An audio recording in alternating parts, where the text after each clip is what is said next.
तो समझिए इस युद्ध में क्या कुछ हो रहा है। ड्रोन के लिए अब एंट्री ड्रोन को भी जो है वो खोज लिया गया। इस बीच बड़ी खबर आ रही है, इसी वर्ल्ड वॉर ब्रेकिंग न्यूज से जुड़ी हुई खबर आपको बता रहे हैं। ईरान पर हमले तेज करने की तैयारी में अमेरिका एक और एयरक्राफ्ट कैरियर भेज चुका है मिडिल ईस्ट। यानी अमेरिका लगातार अपनी तैयारी को आगे बढ़ाता हुआ यूएसएस डब्ल्यू बुश इसको भूमध्य सागर में भेजा है अमेरिका ने।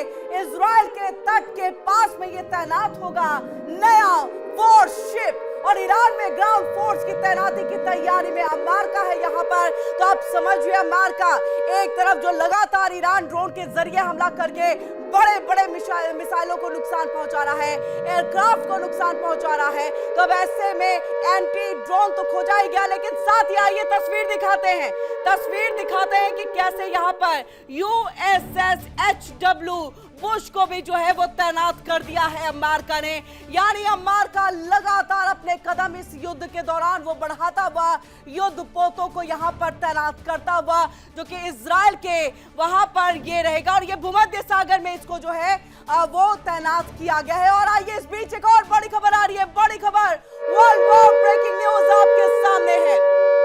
इसी युद्ध से जुड़ी बड़ी खबर है। अमेरिका के रक्षा मंत्री पीट हेगसेथ का बड़ा दावा, बड़ा बयान, ईरान के खिलाफ लड़ाई अब और तेज होगी। तो हेगसेथ का यह बड़ा बयान है, अमेरिका के पास गोला बारूद की कोई कमी नहीं है और ऐसे में आप पाइए अमेरिका ईरान के खिलाफ जमीनी हमले नहीं करेगा। और देखिए ये दोनों तस्वीरें आपके सामने में है। एक तरफ एक और एयरक्राफ्ट कैरियर जो है मिडिल ईस्ट में तैनात कर दिया है अमेरिका ने अपने कदम को आगे बढ़ाता हुआ। USS-HW बुश को भूमध्य सागर में भेज दिया है और वही ईरान के खिलाफ लड़ाई अब और तेज होगी। ये भी अमेरिका के पास गोला बारूद की कमी नहीं है। इस तरह का बड़ा बयान जो है वो दिया जा रहा है। अमेरिका ईरान के खिलाफ जमीनी हमले जो है वो नहीं करेगा, यानी इस बात को क्लियर कर दिया गया कि जमीनी हमला जो है वो नहीं करेगा। ये रक्षा मंत्री पीट की तरफ से जो है ये बड़ा बयान सामने आया। ऐसे में देखिए ये साफ है कि मिडिल ईस्ट की जंग अब मिसाइलों के साथ साथ ड्रोन बनाम एंटी ड्रोन सिस्टम की लड़ाई में है और ऐसे में ये बदलते हुए दिखाई दे रही है। बड़ा सवाल अब ये भी कि क्या मैरव सिस्टम ईरान के ड्रोन हमलों को रोक पाएगा और क्या इससे मिडिल ईस्ट के युद्ध का रुख बदल सकता है।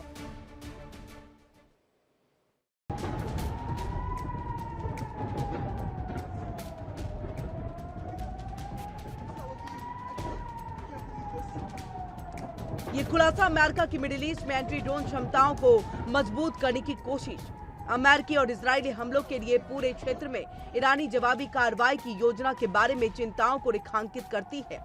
तो वहीं मिडिल ईस्ट के कई देशों का कहना है कि उन्हें अपने इलाके में ईरानी ड्रोन और मिसाइलों की बौछार से निपटने के लिए तैयार होने के लिए पूरा समय नहीं दिया गया।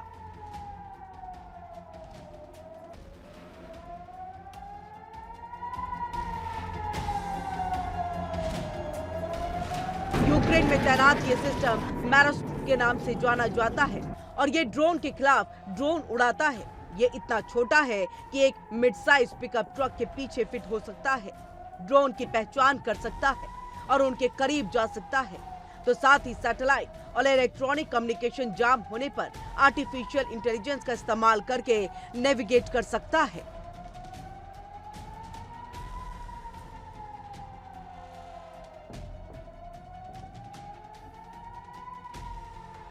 हाई स्पीड मिसाइलों को पहचानने के लिए कैलिब्रेट किए गए रडार सिस्टम पर ड्रोन का पता लगाना मुश्किल होता है और उन्हें पक्षी या प्लेन समझ लिया जाता है।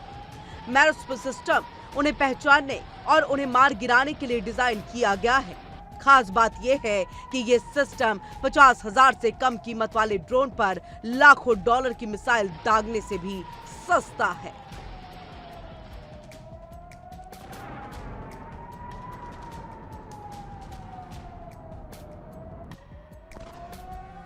Bureau report, India daily.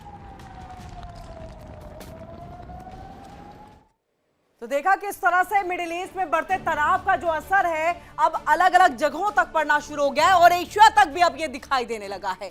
Iran पर अमेरिकी हमले के बाद चीन भी पूरी तरह से अलर्ट मोड पर है और ऐसे में बीजिंग ने अपनी रणनीति में एक बड़ा बदलाव करते हुए ताइवान के आसपास फाइटर जेट उड़ाने की जो गतिविधियां थी उसको फिलहाल के लिए जो है वो रोक दिया।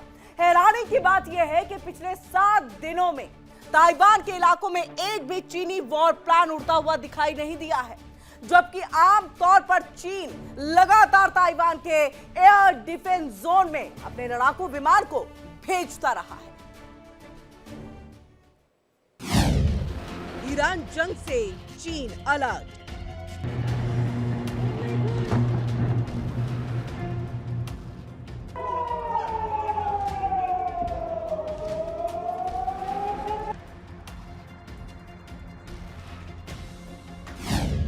ड्रैगन ने बदली रणनीति।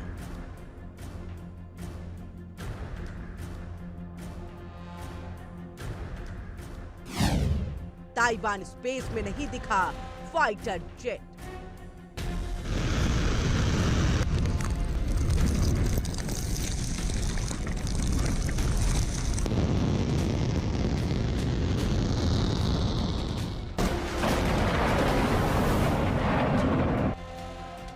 क्या ईरान पर अमेरिकी हमले ने चीन को बुरी तरह से डरा दिया है? ये सवाल 2 वजहों से उठ रहा है।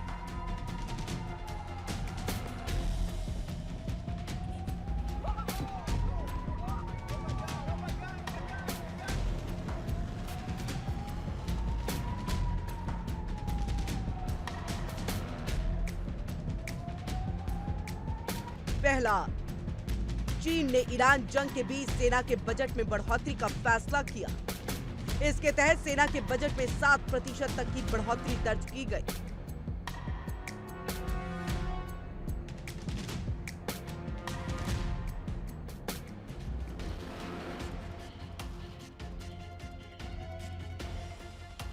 दूसरा, चीन का ताइवान को लेकर के सतर्क रुख अख्तियार करना। पिछले 1 हफ्ते में चीन ने ताइवान की सीमा में अपना एक भी सैन्य फाइटर जेट नहीं भेजा है। ताइवान और चीन के बीच हाल के दिनों में इसे सबसे शांत समय माना जा रहा है। ब्लूमबर्ग के मुताबिक हाल के दिनों में ताइवान के स्पेस में हर वक्त चीनी विमान घुसपैठ करते नजर आ रहे थे, लेकिन ईरान जंग की जब से शुरुआत हुई तब से एक भी चीनी फाइटर जेट को ताइवान के इलाके में नहीं देखा गया। 2025 के बाद से ही ताइवान सीमा के पास चीन ने मजबूत घेराबंदी कर रखी है। ग्लोबल ताइवान इंस्टीट्यूट के मुताबिक साल 2025 के आखिर तक 14 युद्धपोत चीन ने ताइवान को घेरने के लिए तैनात कर रखे थे और इसी तरह आए दिन कम से कम 100 से 110 फाइटर जेट ताइवान के स्पेस में उड़ान भरते रहते हैं।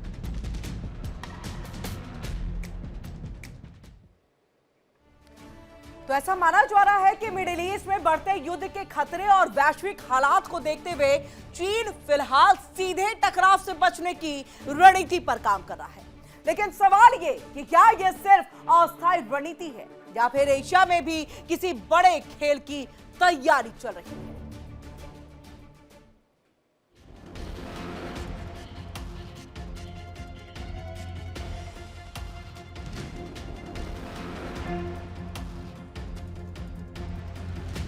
अमेरिकी खुफिया एजेंसी के मुताबिक 2027 तक चीन ताइवान पर हमला कर सकता है।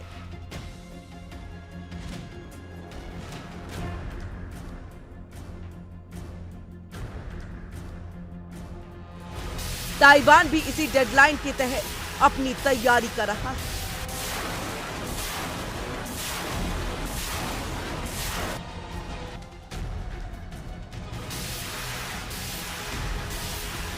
चीन का कहना है कि ताइवान उसका हिस्सा है, हालांकि ताइवान खुद को एक स्वतंत्र मुल्क मानता है।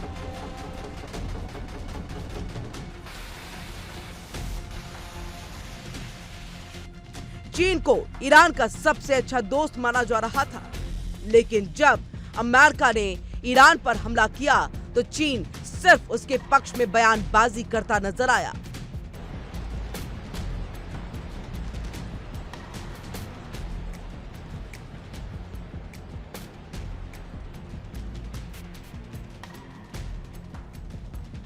चीन ने ना तो युद्ध लड़ने के लिए अभी खुल करके ईरान को हथियार देने की घोषणा की और ना ही अमेरिका की निंदा की है।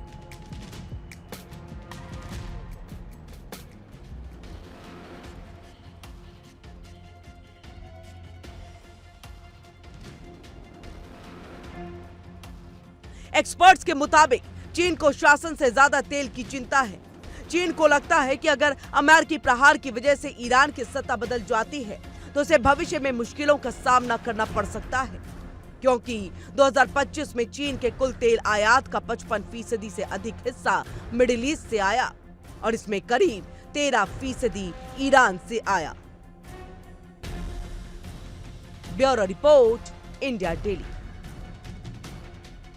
देखिए इंडिया डेली 24/7 अब आपके स्मार्ट टीवी पर। इंडिया डेली मौजूद है सभी डिजिटल प्लेटफॉर्म पर लाइव और लगातार। इंडिया डेली 24/7 हर दिन राष्ट्र को समर्पित।